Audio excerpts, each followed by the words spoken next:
Welcome back for episode 51 of the Rugby Paper Podcast. I hope you've caught your breath after an unbelievable weekend of Six Nations action, in which the headline was Scotland grabbing a famous win at Twickenham in a truly memorable Calcutta Cup game. Joining me and the full house of columnists today is Scotland legend, British and Irish line and ITV commentator on Saturday, Scott Hastings. Yeah, welcome back, Nick. Welcome back, Chris. Welcome back, Brendan. Hell of a weekend. Obviously, we've got the full house of columnists, a lot to discuss. And first of all, let me introduce to you our special guest for today, who, well, he's just told me he's very busy. He'll also be much happier than the rest of us. Over 60 Scotland caps, Scotland legend, former British and Irish Lion, and commentator on Saturday, Scott Hastings. So how was Twickenham, Scott? Oh, flower of Scotland. Well, I'm still celebrating. No, it was. We were just chatting there, weren't we? What a game of rugby, and it was a Calcutta Cup thriller, and you know both sides contributed to that. Scotland went into that fixture probably, would you believe, on form and everything in sync, and they actually delivered, and it was a marvellous occasion. The Calcutta Cup matches are really special. I don't think people really appreciate that depth of history, the culture, the rivalry within each camp. And Scotland, I thought, were magnificent. And I think a lot of fellow former players that I played against, journalists and the like, they recognised there was a real threat in that Scotland team, and they got it right. For England under Steve Borthwick, there was a lot of good stuff that England played, but they made mistakes defensively. I think ultimately that's what cost them the game. Let's stay with Scotland before we get to the England side of things, because I'm sure everyone will have a lot to say on that. But so we did our score predictions, and yeah, all five of us, Jerry Goscott was on last week, did predict an England win. So we've all been made to look a little bit silly. I don't think I've seen as complete a Scotland performance as that in quite some time. Scott, would you agree? Absolutely, 100%. It was a very wholesome performance. Scotland had done their homework, and they're like, let's take the set piece first of all. Their line out was superbly well organised, and the two lock forwards and Gilchrist and Gray really put pressure on that England throw.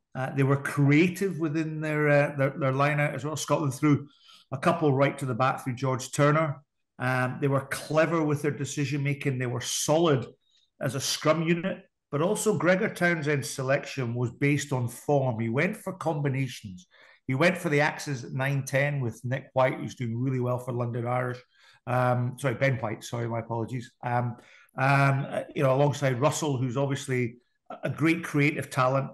Tuipulotu was magnificent in the centre, alongside Jones, and there was a decision that he dropped Chris Harris, who defensively was a great centre, but Scotland are an attack-orientated team, and then Duhan van der Merwe, a very strong performer who's been playing well for Edinburgh. So things sort of fell into Scotland's hands a little bit. There was more cohesion within their play. There was a settledness about their side. There was a composure and an understanding about their side, and I think that came across in their attack-minded way of playing. You mentioned Duhan van der Merwe. I think I'm right in saying that that was you on commentary losing your mind in the background. What was going through your head 28 minutes in when, well, he beat 5 defenders, left them in their wake or whatever it was?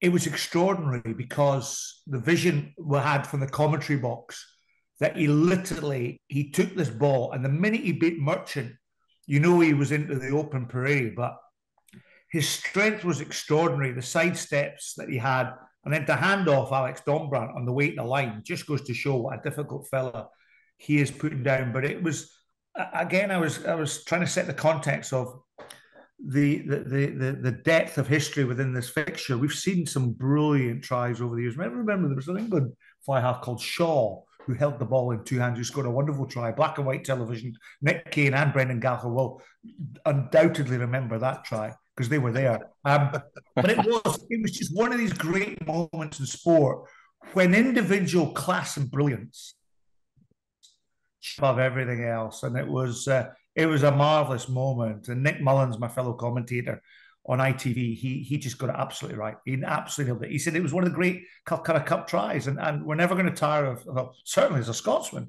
never tire of that one. Brendan, I'll come to you as obviously an England supporter. For that try, were you clapping and cheering anyway? I've got to step in there. I've never been an England supporter. Irish. You've not seen that shamrock on his Yeah, jump. no. Anglo-Irish, who spent 4 years in Wales. Oh, well, that's completely the new last to 15 years has habitually put a tenner on Scotland to win every time for the championship on the theory that one day they will win it. And I want to see a side playing like Scotland win the championship one day. I love Italian rugby, and we all love the French. So when you get to our great age, you can just enjoy the rugby. And actually, I was buzzing the way Scotland played.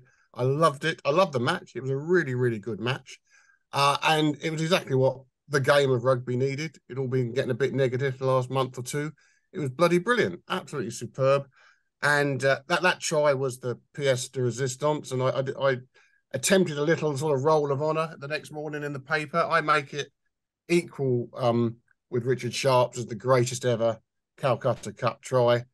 And that includes Andy Hancock, length of the field to beat the Scots. Clive Woodward got an incredible jinking try one year. And our fellow correspondent, Jerry Gusker, he made an absolutely magnificent try for Underwood, 93. I think Scotty was playing that one. When they went He's the centre who Scott Hastings made look good. But no, so I think a lot of people enjoyed the win, and it was all the more palatable for those of an English persuasion in that England also played pretty well in a memorable rugby match. It certainly was memorable. Chris, you were saying off air that you caught Gregor Townsend after the game.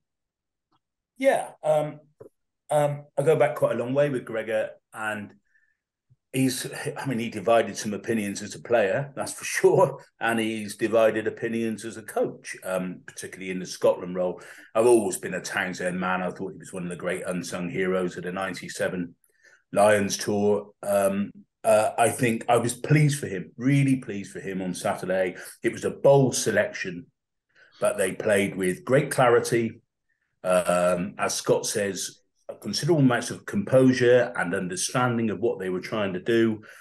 They had done their homework indeed. I thought they were absolutely terrific. And actually, I got the impression from Greg, I hope he wouldn't mind me saying, that he was happier with the second Van der Merwe try than he was with the first, because that was a try that needed some scoring, which is not to say that the first try didn't need some scoring, but that needed scoring in a very different way. That try under pressure at the last knockings when they're looking for the win, and you've got a couple of back five forwards who are going to have to give and take passes under extreme pressure. And it was a class finish as well by Van der Merwe. I don't think we should forget that. That was a pretty damn good try as well. Yes, he'll get the headlines for the big 50-odd metre run-in. There were a couple of Englishmen who helped him on his way through that, but they didn't do anything wrong under pressure to win that game. The one chance they had, and that was the chance they were going to have.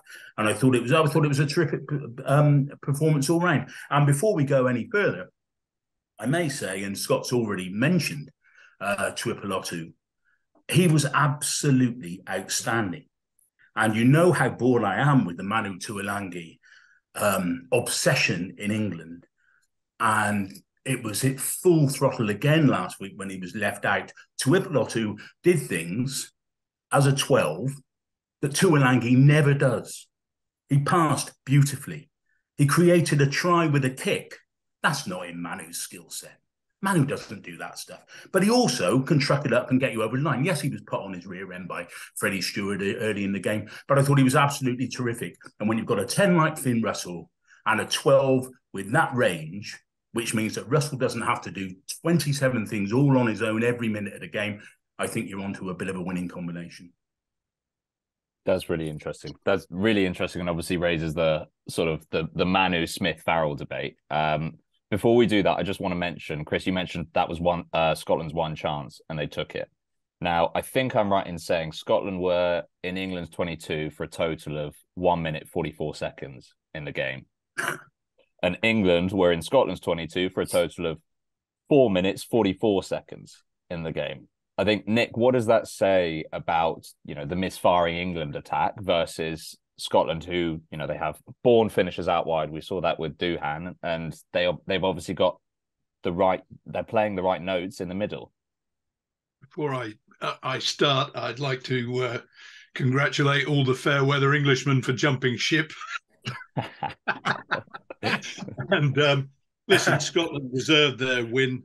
They played with great counter-attacking belief and tremendous quality, particularly of passing. I mean, the final try, the passes by Russell, we know, can pass to save everybody's life, but the passes from Fraser-Brown and in particular Richie Gray, where he took and gave a pass in sort of half a giraffe stride, was fantastic quality, and they richly deserved to beat England. And the writing's been on the wall for the best part of 6 years now. They're England's bogey team, bar none. What do England have to do? Well, look, I don't, the Tuilagi debate goes on. I don't know whether he'll be brought back. He'll probably be champing at the bit. I don't believe he's got as limited a passing game as Chris Hewett does. But he is a Route One man. And, Pilotu showed some really deft touches, but he's also a Route One man, and a much smaller one, actually, but played really, really well. And he played well, obviously due credit to him, but he played well also because of the simplicity and clarity in Scotland's game. And England are playing with two fly halves at 10 and 12, and it's not working. And it's time that they recognise that it's not working. I think I don't know whether it's the sixth time that they've played together or the eighth time, but it's not getting there. They're treading on each other's toes. Farrell is not an international class inside centre. He is an international class, very good in international class fly half. In Rome on yesterday, France were up against it. They took Ntamak off. He wasn't playing. He was average by his standards, and they brought Jalibert on. And Jalibert immediately brought the clarity that sometimes comes with that sort of competition for places in a side, and also the quality of the player. So it's time for England to stop muddling things when they don't need to. What at the moment Borthwick needs to do is to get the building blocks in place and get simplicity and clarity before they try to start stitching on very, a complex midfield experiment. Could I just ask, Nick, on the fair weather Englishman comment? Was it you or Dr. Johnson who said patriotism was the last refuge of the scoundrel? Yeah. Well, you're a Scottish patriot by the sounds of things, you scoundrel.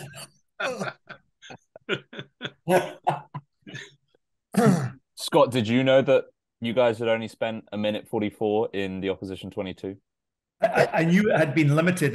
Scotland's possession was right down as well. And I think, as I said, it doesn't matter. There was a confidence in the way Scotland went about their game plan and their structure. And I think the one stat I mentioned right at the end of my commentary was I think Scotland made 248 tackles. Now, that a team are under the cosh when that tackle count is up in the second 100, but to get to 248 tackles, that is something else. That goes to show just what pressure was.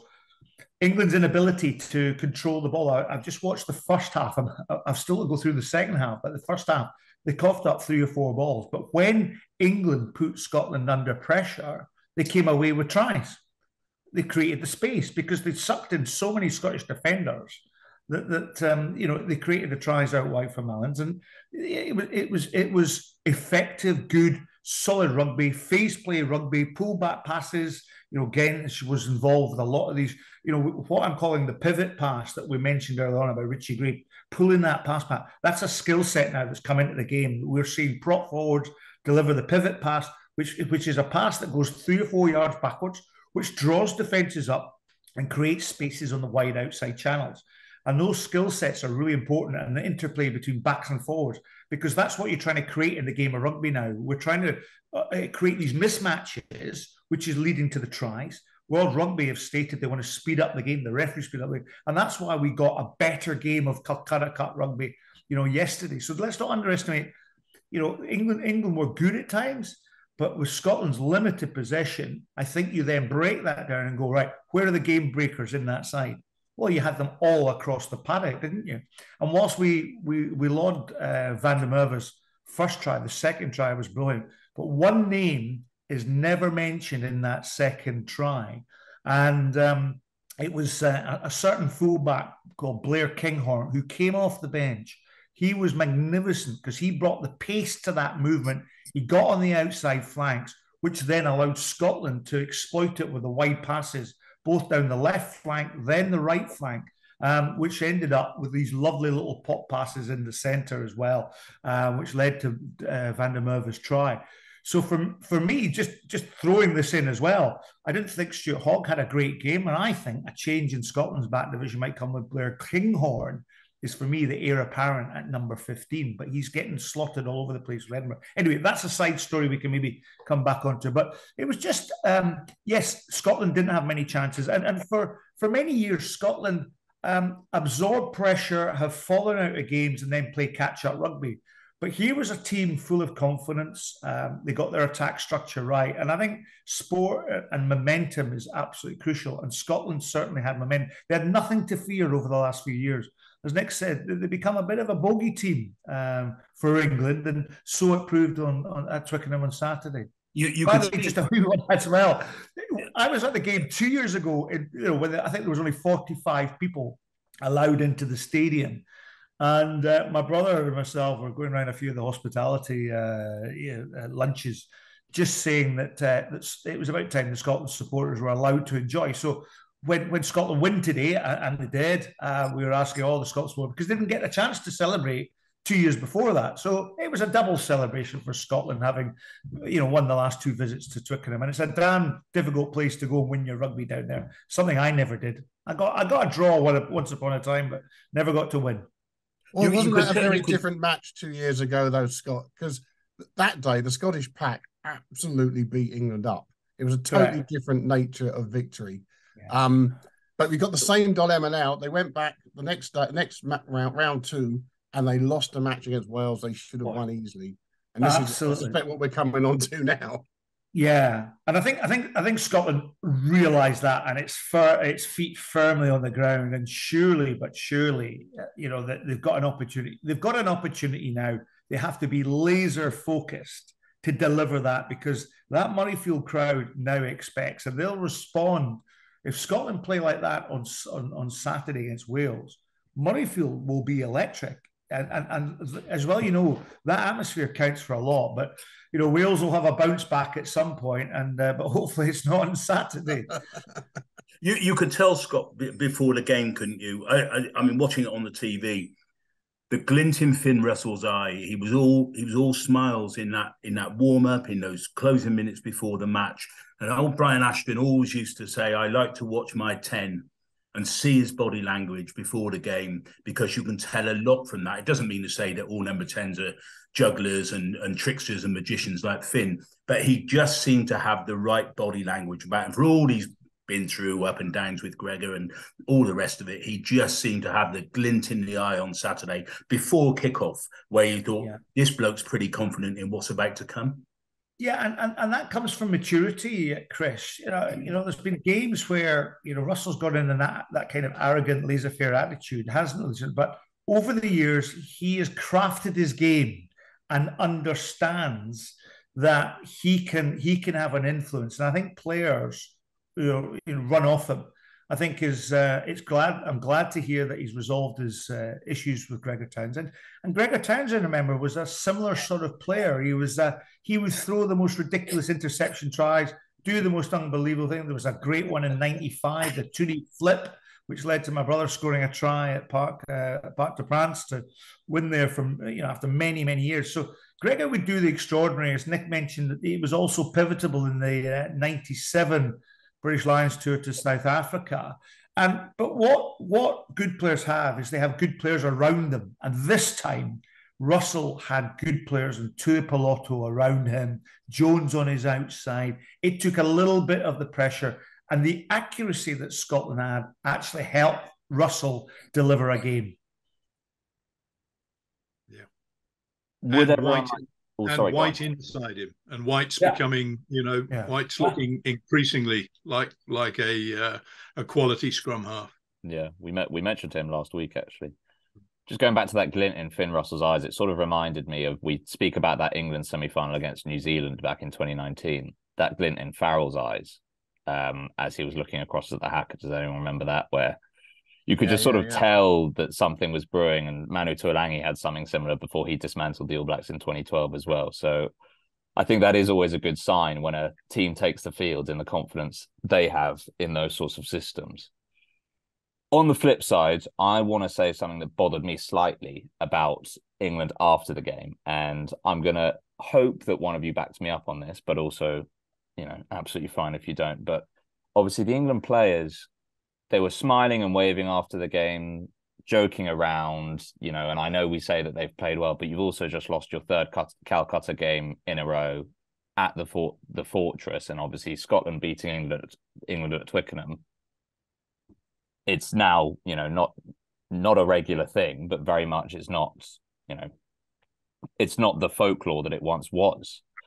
Nick, could you have seen that in, I don't know, look at the Johnson era or any England team that really should be holding itself to that high standard?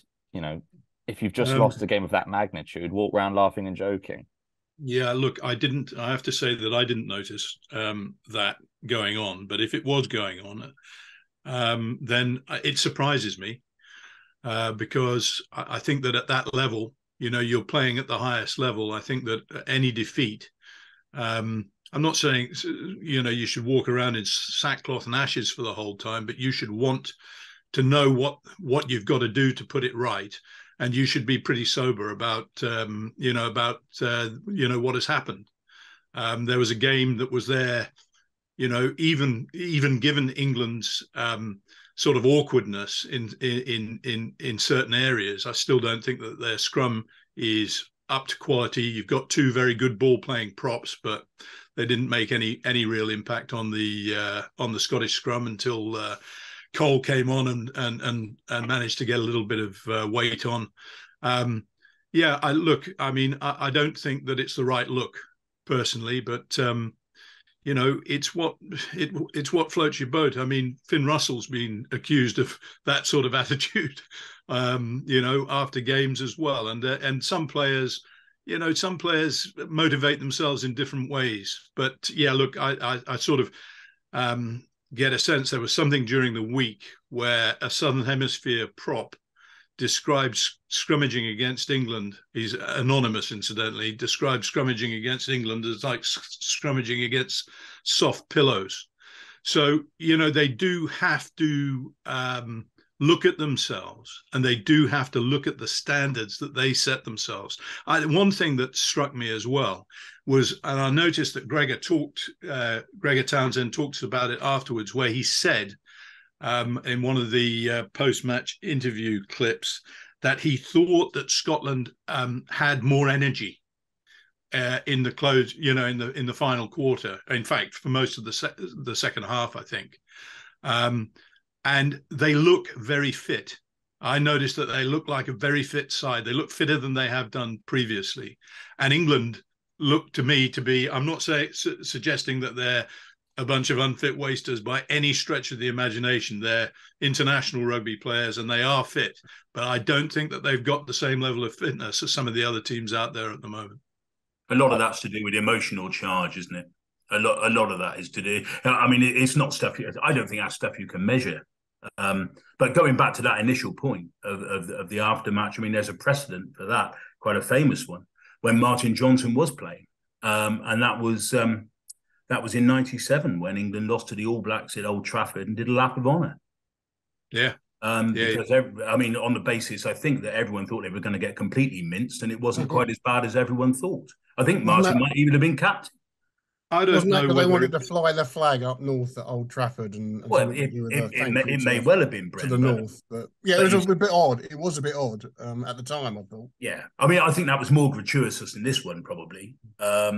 It also seems to me to be a bit anti-Borthwick, who's not one of life's natural comedians at the best of times, is he? And you know, the whole Bath experience, going back in the day when Scott would have played against them, you know, back end of the amateur era and all that kind of business. I mean, they wouldn't have been laughing. I mean, they didn't lose that many, but they wouldn't have been laughing. And Borthwick came in sort of on the end of that generation. He was a teenager at Bath, and that would have been instilled in him. I mean, he would have taken that defeat. I know he's trying to do the public facing bit, which doesn't come naturally to him, and he's making a pretty good fist of it. But that would have hurt him on Saturday. He would have been really beating himself up about that. Make no mistake. He'll defend his players to the nth degree, but he will be hurting, and he won't have been smiling at anyone. If he was, it was wind. Ollie, I'm old school in this debate. I'm a great believer is that, you know, there's time out with the pitch, that you catch up with family, friends, and congratulate them. You head down you shake hands, you head down the tunnel, you get into that dressing room, you sort it out. You close your doors, you sort it out. You have a few words. You have that period of reflection, and then you can go and see your loved ones afterwards. And all these selfies that are taken, it's part of the modern game. These guys are professional. I had 1 year playing professional rugby. You know, and for me, it was always about your standards, your attitudes, your values. You know, and I'm watching Hogg running around Twickenham with his socks around his ankles. I'd have him hung, strung and quartered. You know, pull your bloody socks up, mate, because that's the way you're playing at the moment. You're playing as though your socks are halfway down your ankle. You're not good enough at the moment. You know, you're a very high-profile player, but you deserve it. You deserve it when you're playing well. If you're not playing well, well, smarten yourself up, tidy yourself up again. But that's old school. So sometimes I think, Ollie, we need to let go a wee bit and understand it's part and parcel of the modern game. Funny enough, I remember after an England-New Zealand game, Dan Carter and Johnny Wilkinson were up in a corporate hospitality box with MasterCard within 10 minutes of the final whistle. Now, they were obviously getting paid a fortune. The clamour for those corporate hospitality fans to see them was extraordinary. They were still in their match kit.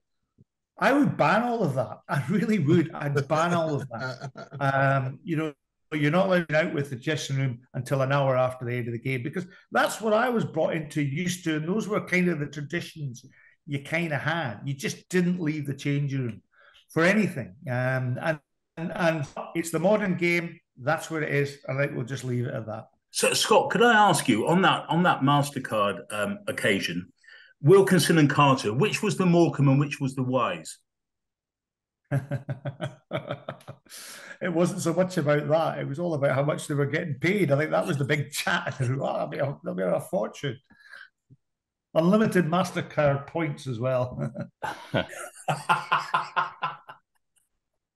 I think that's a very fair point, Scott, and that's why I asked, because I know it's a massive part of the game. You know, people are paying for their Twickenham ticket, and you know, in terms of inspiring the next gen, it might, you know, get someone to pick up a rugby ball for the first time if they meet Owen Farrell. So I do see the balance, and you know, I don't want to make a storm in a teacup at all. Just wanted to know what you guys thought. Now, I'm conscious of time. Let's give Wales a mention. Well, let's give Wales-Ireland a mention. Scott, I'll come to you. Unfortunately, people won't see what face you were just pulling. Did you manage to watch Wales-Ireland? Do you know, I haven't. I've seen some of the clips and the highlights. From what I can gather, for me, the most amazing thing was when Farrell said at the start, the coach, "What an amazing week we've had.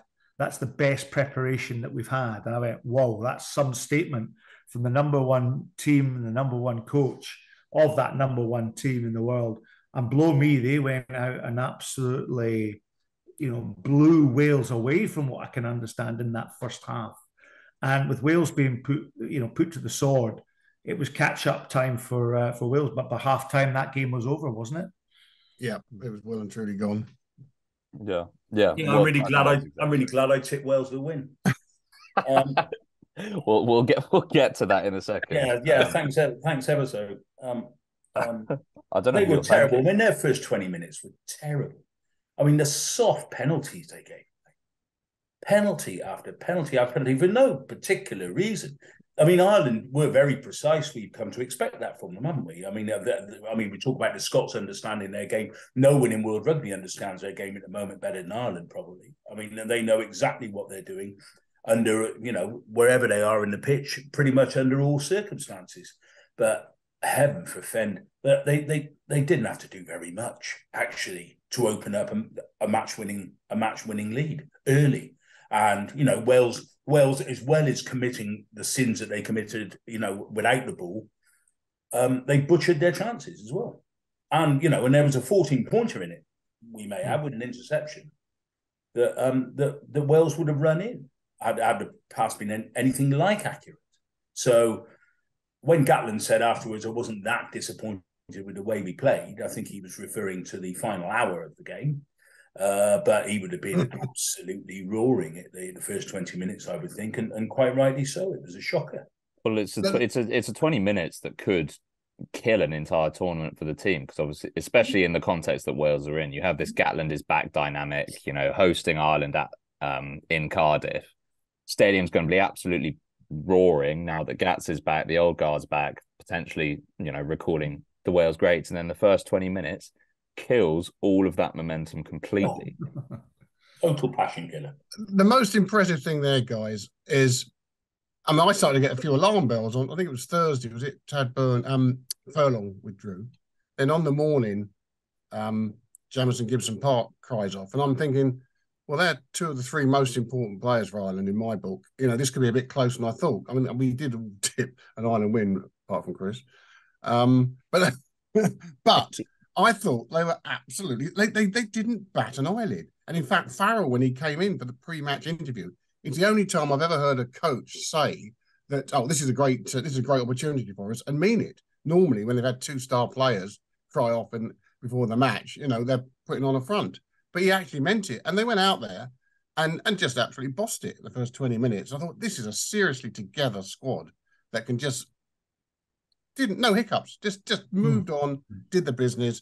Let's concentrate on France. So it was a deeply impressive performance from Ireland. And Conor Murray, of course, he's got 100 caps, but I thought the game plan would change. It did a little bit, but he played one of his best games for a couple of years, Conor Murray. He just stepped up. This is a great team I'm playing in. I will do what I do, and I do it to the best of my ability. And he just hummed. I tell you what, Brent, I'm struggling to think whether Andrew Porter or Matt Fagerson are the most improved forwards in Europe over the last couple of seasons. Porter puts it about, doesn't he? I mean, but Porter is something, isn't it?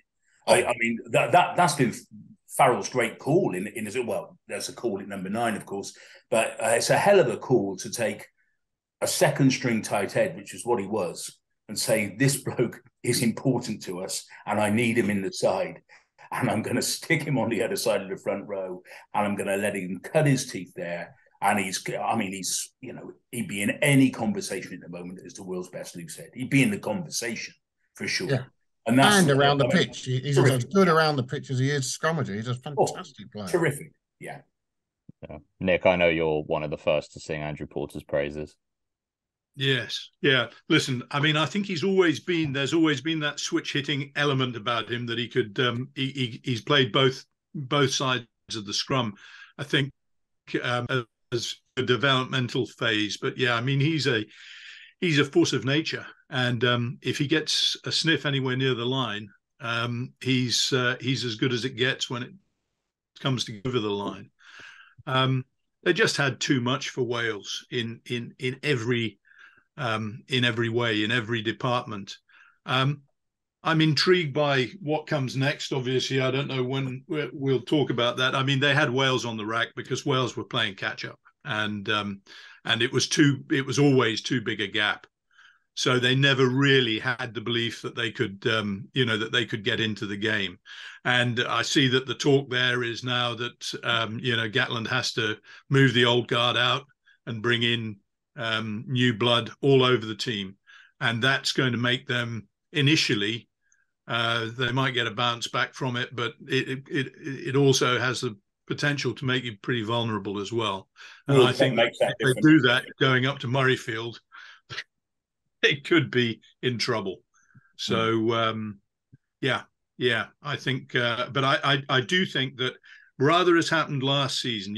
Everything is, the Irish have got a real headwind behind them in every regard. But the only time they have problems is when they come up against very big physical teams that match them and fracture their organisation to a degree. And the one team in this championship that can do that physically is France, and that's who they play next. And they need to find their own headwind after what happened in Rome. Yeah, well, we'll get to that in a second, and what a game that is going to be in Dublin. Scott, I'm interested to get your thoughts on the Welsh midfield debate, because 12 seems like a bit of a problem position. George North seems like he's finding his feet at 30, and I wondered how you felt about the Nick Tompkins, the Joe Hawkins, or, I actually wondered whether George North was worth a go at 12, given the arc that Jamie Roberts went on. Yeah, so I commentated with Prime Video on the Welsh performances against Argentina and against Georgia, and that commentary against Georgia was amazing. All the Welshies thought I was a brilliant pronouncer of the Georgian names, but got all the Welsh names wrong. But anyway, that's another story. It was a moment in history, and Wales has struggled. And I think under Pivac they weren't able to bring in the youngsters and give them time. But for me, the Tompkins North 12-13 combo was actually working. But of course, they then played their final Test match. Correct me if I'm wrong, against Australia, where they played out with the Test window, so Tompkins wasn't allowed to play. Now, I'd have probably Tompkins in there, and it's a difficult one. Was Chichinza injured, by the way, in the build-up to the game? I don't think he was ever picked. Yeah, so he was really impressive in the autumn season. I was very surprised that he wasn't involved. And I'm sorry, I've not really looked at the full background. I just thought Gatlin, he's gone old guard. He's brought back and relied on that, and they didn't perform. It's as simple as that. And so he's got some real work. What does he do? Does he just throw them all out and bring in a fresh new team and go, right, this is all about the World Cup and the future? But it's getting that balance right. And rugby, and especially, isn't it amazing, the Six Nations, it comes around every year. There's always this debate, is Scotland going to be in it? No, they're out. How about Italy? Well, Italy proven yesterday against France.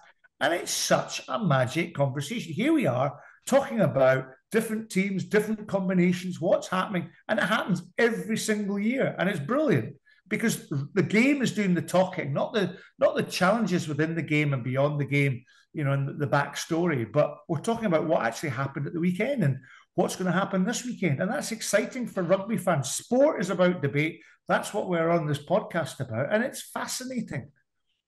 It was interesting from Gatlin's point of view, I think, that when he's betwixt and between with selection, isn't he? I mean, there will be some good young players in Wales that are kicking the door down.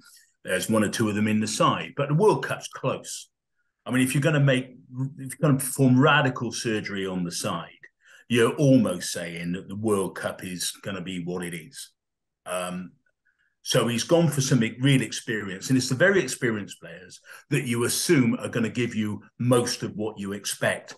The two blokes who had a day off on Saturday, principally, were Tipperick and Fallatak, who were really disappointing, and they're outstanding players, magnificent players, and they didn't have the best of times there. So what Warren's banker picks didn't work for him.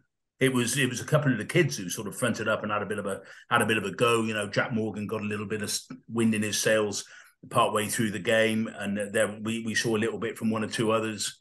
Rio Dyer did a bit. I thought Liam Williams actually had a really brave, courageous, very effective game in large part. But if you're going to take your two of your three most experienced forwards in crucial back row positions and them not to feature and not to work their way through what was happening, was a bit of a disappointment for him, I would imagine.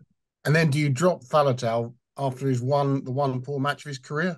Well, I've never seen him have a match even remotely like you that. don't. He's an absolute banker, 8 out of 10 and better, isn't he? But I've never seen him have a match like that. He's a fabulous player for him. I mean, he took plenty of afternoons off down at Bath, I may tell you.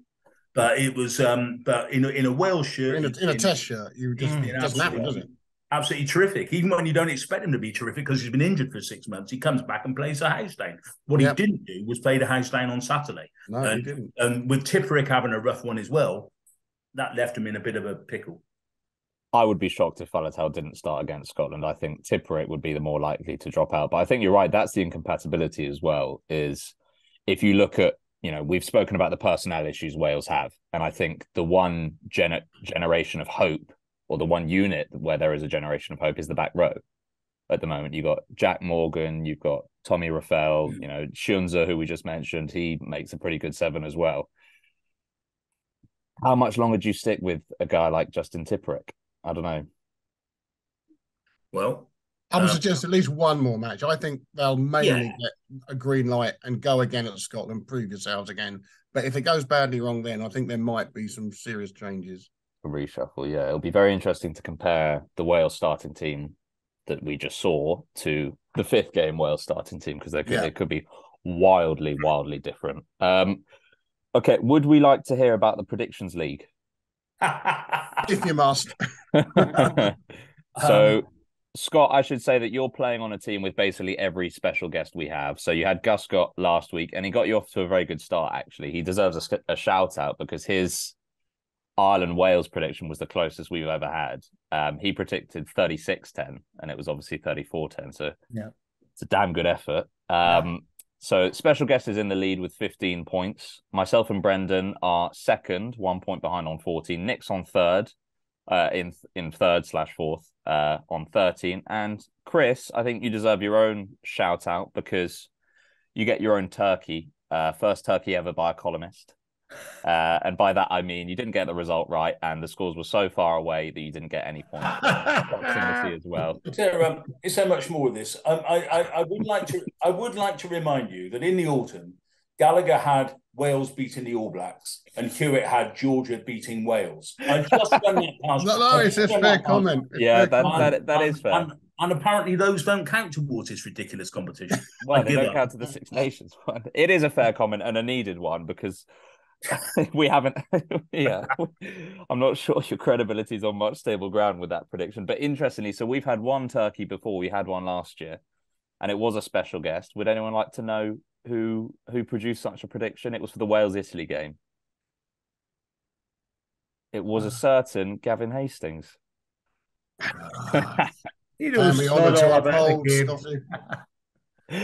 So well done, Chris, for carrying on the mantle. Now let's talk about France versus Just call Italy. me Bernard Matthews. Yeah, I will do. I'll change your Zoom nickname for everyone to see.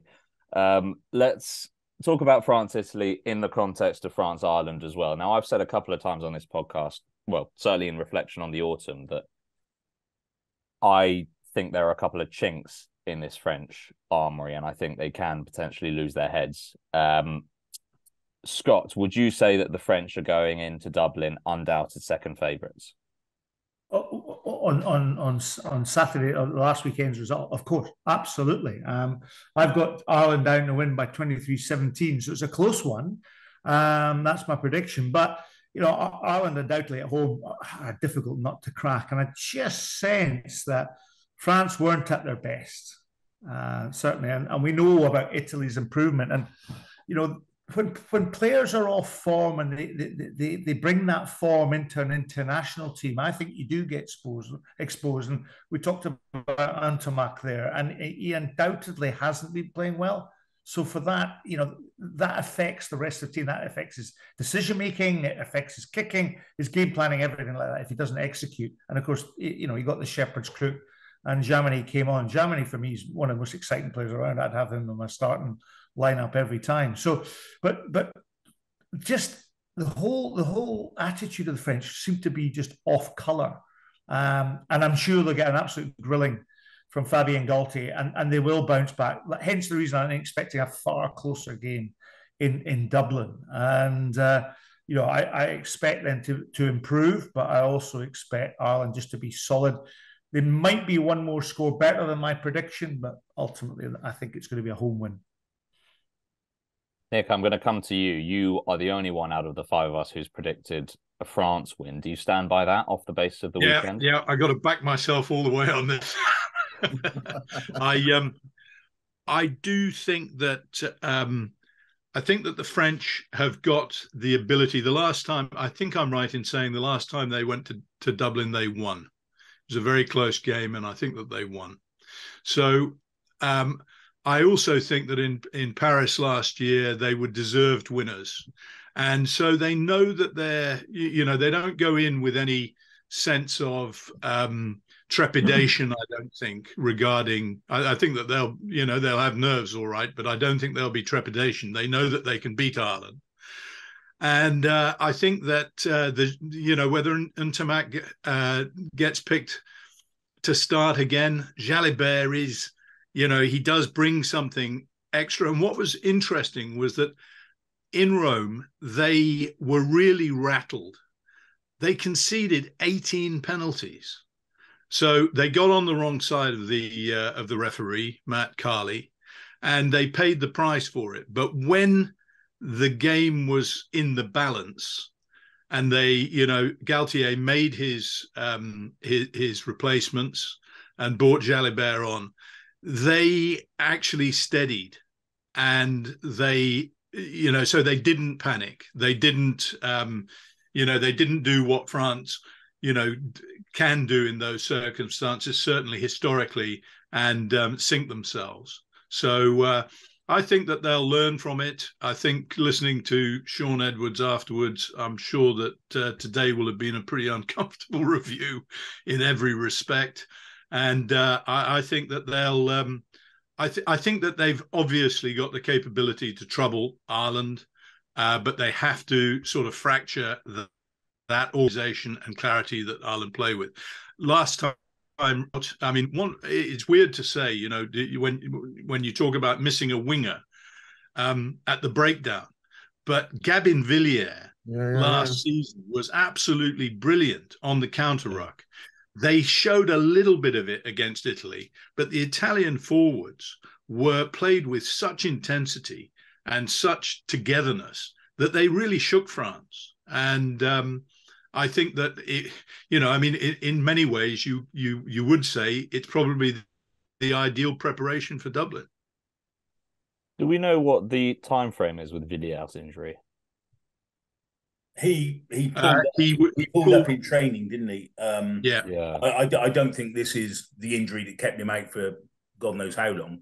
I think he pulled up in training with something relatively minor because he was all set to play, I think. So he might be back. Yeah, hopefully that's impending. I mean, I thought Dumortier, his replacement, went quite well, and he obviously bagged a bit of meat.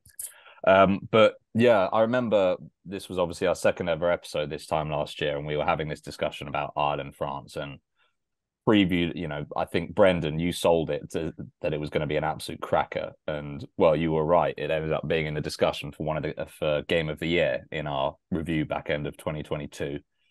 Brendan, do you think you can sell this one to the same level? Oh, absolutely. I'm just quickly going back on Italy, though, before we just go on that. Yeah, that stat of 18 is very interesting. I saw another stat this morning. Only twice before France conceded 18 or more penalties in a Six Nations match. Both occasions have been against Italy. They did 18 in the 2013 defeat against the Italians and 20 in 2002. And there is something about the Italian psyche that they're not bothered by the French at all, even when they're getting beaten in past years, heavily. They just don't give a damn about the French. It must be that Latin thing. So they know how to get under the French skin, the Italians. Yes, of course, in Dublin, it will be a cracker. I think it will be the championship decider. I think both sides have been eyeing it up for a while, this one. France, and I've said it a few times in the last 3 or 4 months, for me, have been in second, third gear. They haven't really sort of taken the handbrake off for quite a long while now. They've got a big year, World Cup year. You can only go to the World so often, but I think they will take the handbrake off on Saturday, and it will be Fantastic. I mean, you'll see a different Dupont. Dupont has been in third gear for me, and he's better in third gear than most people are in overdrive. But you will see an absolutely supercharged Dupont on Saturday. I've never been the biggest Ntamak fan. I think Jalabert brings more, but Ntamak is a club partner with Dupont. He does do some pretty special things on occasions. But if I was wanting to plot a win in Dublin, I think I'd prefer Jalabert at 10. So I think it'd be terrific. I think I went with Ireland. I'm not going to retract that, but I think it will be like Scotty. It might be a sort of 6-7 point win, I think. Yeah, just let me come in there. I mentioned Jamini there, who's obviously not in the French squad at the moment. You were referring to Jalibert, but Jamini, for me, I think he had an injury in the build-up to that game, but I think he's a better fullback. He brings some real pace to the French attack. But for me, there's a lot of expectation on this French team. They're hosts of the Rugby World Cup. They're champions of the Six Nations as well, defending champions. So their away from home will be tested. But it's moments like these on the World Cup journey that you learn to live with not only winning under tight games, but also losing as well. And they, if they do lose on Saturday, they still got an opportunity to win the championship again. But I think this is part of their journey through the Rugby World Cup when they'll be, I think, at their absolute prime. And there's a line of thought. I mean, what are they now? 14 matches on the trot. The world record's 18. You don't actually want to be going into that World Cup still unbeaten after 19 matches, because that run will end pretty quickly after that. History shows us that. It wouldn't do France any harm to get beaten somewhere along the line in the next couple of weeks. Well, it puts a big target on your back, doesn't it? And that target's already big enough as they're the hosts. I mean, again, you come back to the 2019 example of Eddie planning for New Zealand. That's because New Zealand had the target on their back. So if they become the team to beat, all of a sudden they kind of become beatable. Yeah. Now, with the Jalabert defeat, the debate. That. No, that's okay. Debate. Brendan, I know you don't rate Ntamak as much. I actually do. But I'm just wondering whether with Jalabert coming off the bench, I think all his best France performances have actually been off the bench. And to me, that says that, say they're down by 5 or a score in Dublin with 25 minutes to go, I think you'd rather bring on Jalabert as a differential, and that actually might be a sort of pseudo bomb squad type of edge. That's a decent enough point. I mean, listen, it's not that I don't rate Ntamak. Ntamak is a terrific player, but he has 15, 20-minute phases of matches where he sort of goes off the boil a bit, and then he has 15, 20 minutes of brilliance. Jalabert is a very nice, calm plotter of a match. And actually, I think he did have a really good start. Remember, they brought the third 15 to Twickenham in that Autumn Cup match against England, the final, and they nearly won it. And I thought he stood up there. He was the most experienced player in the team, more or less. And he ran the show, and he ran it brilliantly. So, we've had Rob Andrews, Stuart Barnes debate for years. I think Ntamak Jalabert will always be a debate in France, always. Yeah. At the moment, I'd go with Jalabert, but my God, what a choice to have. It's interesting. This whole thing's interesting. I mean, Scott will know this from the times when he played against, I don't know, Lucien Mias or whoever it was when it was hanging around in the French side when you were playing for Scotland, Scott. But you would have played against French sides often enough to know that when it comes to running a game, their tens perform a rather different role, even in today's more sort of standardized stylistic form of rugby. It all comes off the 9. It has done for donkey's years, hasn't it? Your Berbiziers, Jacques Fouroux was the first. Jacques Fouroux was the first number 9, and the Petit General they called it, didn't they? And we had Lescabura, who was a huge guy who used to kick the ball absolute miles, and then Didier Camberabero was great. But you then go to wider. France are famed for their attack, and when they get it right, they can put the fear of God into you. But for me, a game of rugby, let's be quite frank, starts up front. And unless your forwards are dominating, it doesn't allow you to, form that kind of wave after wave of attack that France are famed for. They're also a different beast at home. Let's remember that in the Stade de France. So, they're opening up with 2 away games. Yes, Italy made it tricky. Yes, Italy are on the comeback a wee bit. They play a better structured game of rugby under Kieran Crowley. There's a confidence within them. They were hugely disappointed not to win that game yesterday. But I just think, Saturday is just, you've got to look at the class of Ireland. They're the number 1 form team in the world at this moment in time, and I think they'll keep that momentum going throughout this championship. You have to give some credit to Italy here. I think it's important to say how well they've got a bunch of forwards at the moment. You can say Fischetti. We talked about Rutzer last week, didn't we? Who was terrific as a sort of line out destroying figure who was getting himself around the field. The whole back row played out of their skin. Negri was remarkable. I mean, absolutely remarkable. And if they had a scrum half, actually, they could build their house on, which they don't have. I have to say, if Troncon was playing now, Italy would take a bit of beating at times. Some serious. Yeah, they don't have a real top class scrum half, but they got Garbisi to come back.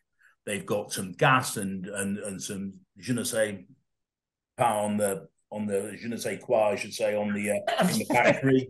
I've never been strong with Italian. Carbonara. They got carbonara, and we can all have the jokes now. Come on, lay it on me. I'm now covered in bolognese sauce. Thanks ever so much.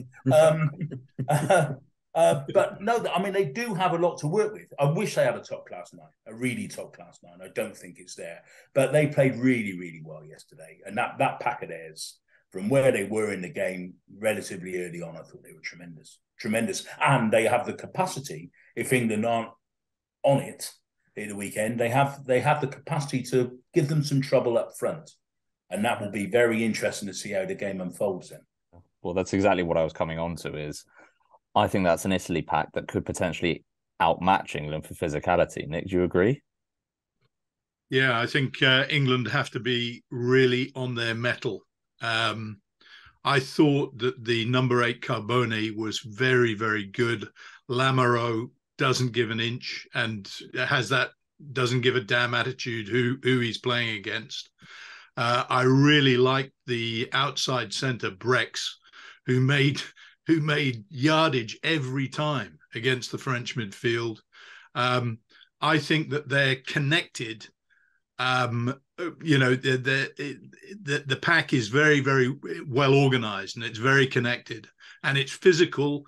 They're not the biggest, but they really punched above their weight against the French. They were outweighed by a huge amount, and they didn't give much at the scrum. Their line out with Rutzer, who Brendan flagged up last week, he was immense. He just towered at the line out, and in the loose as well. So I do. I think that England. I don't think England have a great pack at the moment, and there are players who've got great reputations to make, but they haven't made them, and they're going to have to really, really raise it against Italy. Yeah, well, obviously, England are currently the only team that Italy haven't beaten in the Six Nations, and they need to raise it in order to make sure that remains the same. I don't know what Borthwick's going to do with his pack this week, but if I was Ellis Genge, Ollie Chesham, or Lewis Ludlam, I would not expect to be dropped. But that's a fair comment. I thought the rest of them were a fair way off of what they. I mean, Marrow's a bit off of what he can be for sure. I'm not sure. I know they have problems at 7 with injuries and what have you, but I thought apart from the 3 I've mentioned, who I thought brought the house down on Saturday for England. I mean, Ludlam, every time I see the bloke play, I mean, he may be a rather limited player in some respects, but crikey, have you ever seen anyone try harder than that bloke? I mean, crikey. Fantastic. For Northampton and England. I mean, he's absolutely the attitude that you want at the moment. I'm not going to put a thorn in his flesh, but if you ask him how many times he's played against Scotland, it's 3. And how many times has he won? None. I don't think there's too many Englishmen with that record, but no, he's an outstanding.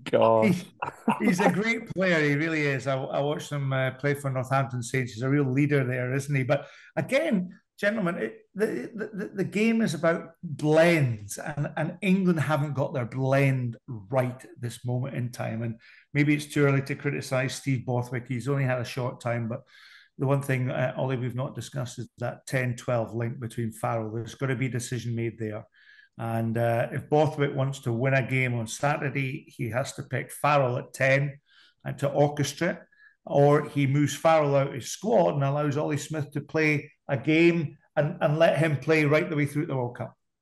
Scott, very quickly, let me ask you this about Jamie Ritchie, who I just think is terrific. I mean, absolutely terrific. That 1990 grudge match with the great back row that Scotland had at that time, Jamie Ritchie would have fitted into that quite nicely, wouldn't he? Yeah, you're absolutely right. No, he did really, really well, and he's just such a great leader. And all the shenanigans that happened, last season with Hogg's lack of leadership, I think, and the six that went out on the town after the Italy game, Scotland shot themselves in the foot. And Ritchie, he's been a young captain of Scotland under 21, under 20 level and under 21 level. Great leader, just 100%, and I must say, I think full of admiration for him. So you bring in Finn Smith, the two Smiths, Marcus starting Finn off the bench. I didn't say that. I said I think there's a really big decision to be made by Borthwick. He either decides right now that Farrell's is 10, or he throws him out of the squad and allows Smith to dominate, because at the moment there's been too many opportunities and confusion, I think, within England with the 10-12 and the Tuolangi link as well. I know there's injuries there with Slade. Slade's a ball player for me, but Marchant, we hardly saw him in the game. And yet he's an attacking, brilliant centre. He should have been doing what Jones was doing, basically. But so it's listen, I'm no coach, and that's why I don't do any coaching. That's why I work within the media. It's a tough job, and just ask Gregor Townsend. He's been on the receiving end of a lot of criticism, and it can be fickle, this business, of course, and but we don't have all the answers, and I'm afraid I actually don't have the answer for that one. It's an excruciating call, Scotty, because on Saturday's evidence, Marcus Smith had a pretty good match, I thought. Behind Malins, he was probably England's second best back. Farrell didn't have a great game at 12, but he's not a 12. He tackled well, and his technique is, I thought that, fair play, but there's nothing coming through attacking wise. So to drop Smith now would be quite a difficult call, especially as there is a chance in a fast and loose game against Italy, he might have an absolutely outstanding match. Mind you, Farrell might have an outstanding match at 10 as well against Italy. So, devil in the deep blue sea here, isn't it? I mean, how do you... But they've boxed themselves in a little bit, England. They've never grafted the net. Yeah. They've boxed themselves in because they've, Farrell is the captain. And that's how they boxed themselves in. I think that was a change that, and I advocated it before the start of the Six Nations, that Borthwick needed to make. Because Farrell's captaincy hasn't been a shining light, obviously, over the last year and perhaps more. So, it is, as Scott's absolutely right. This is the call that that head coaches get paid to make, and it's time probably to do so. In fact, not probably, it is time to do so. You'd want to be paid a lot of money to make that call. I mean, who wants Owen Farrell and his dad round your race? It was interesting when we were talking about the Jalibert and Ntamak debate as well, because I was thinking, how many injuries would there have to be for them to deploy Jalibert at 10 and Ntamak at 12? You wouldn't see it happen. And there was an article on the BBC today that said that, I can't remember where I saw it actually. Did Smith and Farrell a couple of autumns ago and it didn't work? Well, exactly. And, will they ever come back to it? I think it's incredibly, incredibly unlikely. But I saw somewhere and I can't remember where. So apologies for that. But Smith and Farrell are England's Gerrard and Lampard.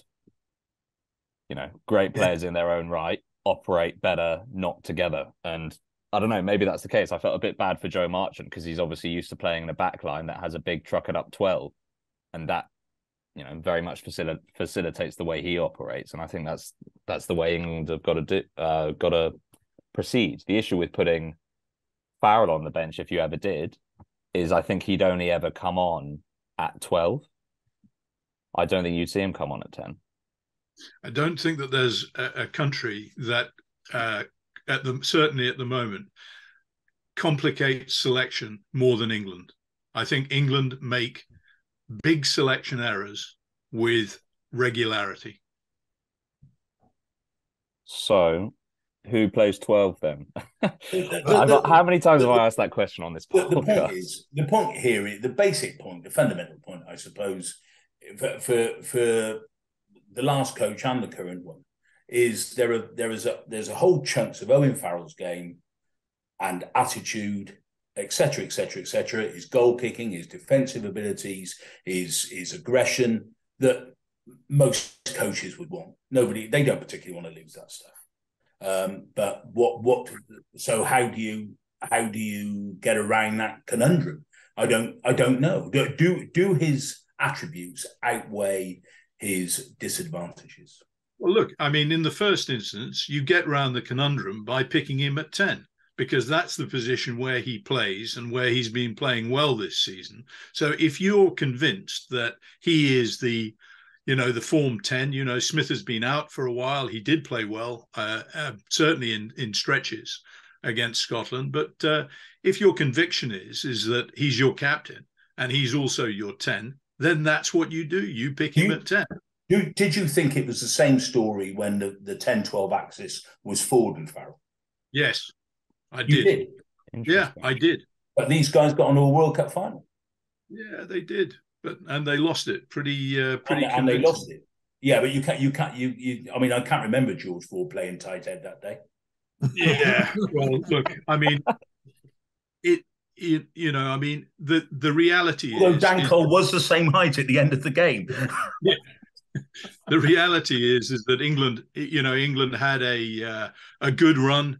They got to a World Cup final, playing a fantastic game against New Zealand in a World Cup in which they played one less game than any other finalists reaching a final played.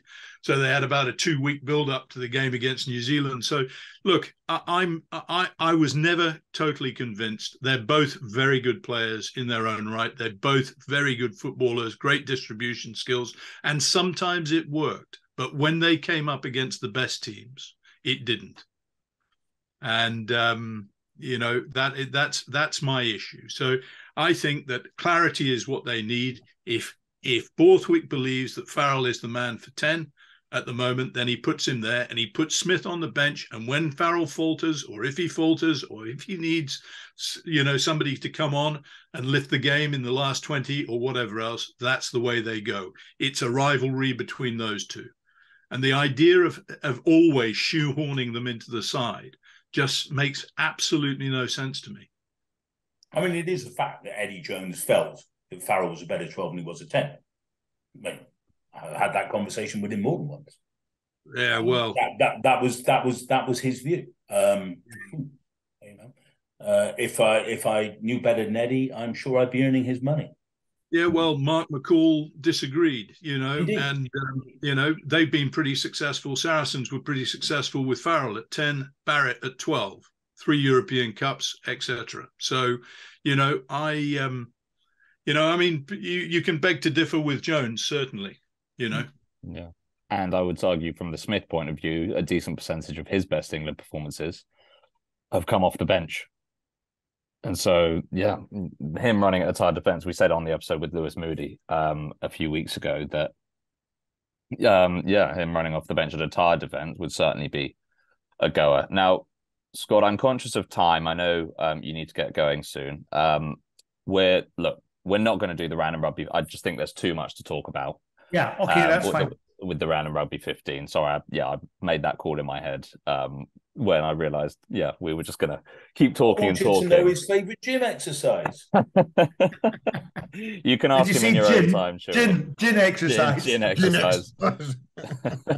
Question answered. Now, I want to come back to something that was said earlier. I can't remember who said it, but they labelled France and Ireland a title decider. Now, Scott, you are the last Scotsman we're going to have on this podcast, this Six Nations, though a few of us may have switched nationalities by the end of it. You are probably the only nation that could provide a rebuttal to that being a title decider. How high on cloud nine are you right now? And could you present a case for Scotland winning the Six Nations? No, I'm a Scotsman. You must realise that we've had a lot of heartbreak. We've got a lot of optimism out there. the old adage, one game at a time. It surely has to be that. Scotland have a chance against Wales, and surely they must take it this time round. The confidence is there in the camp. They need to now stand up and back up that display on Saturday and deliver another 80-minute performance. And then they can go to France and worry about that one then. But first of all, 80 minutes first. And Grand Slams, championships are bloody hard to win. And, you have to get a lot has to fall in your favour. And here we are after round one, already debating about selections, who's going to win what. It was a marvellous, let's be frank, it was a marvellous opening weekend of the Six Nations. Six Nations and rugby is back in the box office. I was saying to someone, I hadn't a clue what happened in football last weekend, because sport was dominated by rugby. And that's great to see. So back into round two of the Six Nations, all the fans will be appearing all over, the French into Dublin and the Italians into Twickenham. And of course, the Welsh fans, I think they started arriving from the valleys even this afternoon. So, great traditions within the games. And we're just hoping for an exciting, weekend two as we got in weekend one. Do you mean to say, Scott, that you didn't watch Stenhouse Muir beating Celtic 4-0 at the weekend?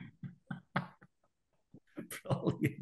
I certainly didn't. I only had one game on my mind, and hence the reason for a few slip-ups in terms of French names and who was available or not, because it really was. That Calcutta Cup was right up there. It was a joyous occasion, and everybody's buzzing, certainly north of the border. And I know a lot of Scotsmen enjoying going to work this morning south of the border. Just one final question. We spoke about Scotland being a banana skin for England now. Do you think Wales are Scotland's equivalent in that, I think I'm right in saying the past two Six Nations, you've bested England in game one and then come unstuck against Wales game two. Will there be demons from that? No. Scotland have to realise that that's in the past now. They have put themselves in a really strong unit. They know that they haven't performed in round two over the last 2 years. It's now time to do that. And I think Gregor Townsend will be reminding all the Scots that they need to stick to their guns, stick to their game plan, and still play with that confidence. The scoreboard, you don't win a game in the first minute. You win the game, in the last few minutes. And Scotland just have to keep that scoreboard ticking over, play well, not get complacent, stick to what they do well, and they'll gain that confidence from the crowd and from within. That allows that momentum into winning a game of rugby against, let's be frank, a Welsh team that will respond, but are there to be taken this time round. As you say, Scott, it's in the past, and in the past it must remain. Hey, I've heard those lines somewhere before. Yeah, we're not so tuneful though, Chris. Not so tuneful. Let's forecast the predictions very, very quickly. So, as mentioned, Nick, you're the only one backing France, and you're sticking by that. All of us are backing England against Italy, although some by greater margins than others. And I'm ashamed to say I am the only one backing Wales on the basis of that banana skin slip up of the past 2 years, although I'm feeling a little bit more ambivalent about that. But it's good to have differentials. So we'll see with the Predictions League, and reminders for the listeners that there are polls as well on the articles of the Predictions League that you can play along with at home. So do check those out. God, hell of an episode that. We'll wrap up there. Yeah, there was a lot to digest and a lot of great conversation. Scott, thank you so much for finding the time. It sounds like you're crazily busy and probably quite exhausted, but are you at Murrayfield on Saturday? Yeah, well, might nip along for a wee one. The good thing is I'm not commentating ITV. Don't have the rights for that one. It's a BBC game, so yeah, a lot of expectation. There's the usual rugby functions on, and a lot of fun to be had. So if you don't mind, guys, I'm going to wish you all the very best. Thank you very much. He's in the MasterCard box with Daniel Carter and Johnny Wilkins. I wish. All the best. Cheers, Thanks so much, Scott. Bye. Yes. Thanks for listening to this week's edition of the Rugby Paper Podcast. And don't forget to subscribe on whichever podcast platform you use and recommend the show to your friends. The Rugby Paper is available to buy every Sunday, and to make sure you don't miss it, subscribe through our print, digital and online options at therugbypaper.co.uk/subscriptions. That's therugbypaper.co.uk/subscriptions to get all our content for as little as 14p per day.